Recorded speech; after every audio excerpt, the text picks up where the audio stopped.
আৰু এক্টত কোনো এনআৰচিৰ শব্দ নাই এনআৰচিত থাকিলেও যাব নাথাকিলেও যাব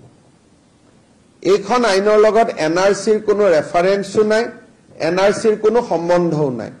আৰু উচ্চতম ন্যায়ালয়ে ইতিমধ্যে কৈছে এনআৰচিত নাম থাকিলেও নাথাকিলেও বিদেশীয়ে যদি বিদেশী বুলি প্ৰুভ হয় তেওঁ যাব লাগিব সুপ্ৰিম কোৰ্টে কেইদিনমান আগত আৰু এটা জাজমেন্ট দিছে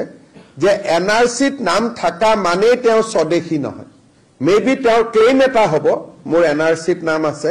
কিন্তু গভৰ্ণমেণ্টে যদি প্ৰুভ কৰিব পাৰে যে তেওঁ এনআৰচিত নাম থাকিলেও এওঁ বিদেশী এনআৰচিত নাম সোমোৱাটোৱে ভুল আছিল বেলেগ বাপেকৰ নাম নিজৰ বাপেক বুলি কৈছিলে তেতিয়া সুপ্ৰিম কোৰ্টে আৰু এটা জাজমেন্ট কেইদিনমান আগতে দিছে যে এনআৰচিখন তেওঁ সেফগাৰ্ড নহয়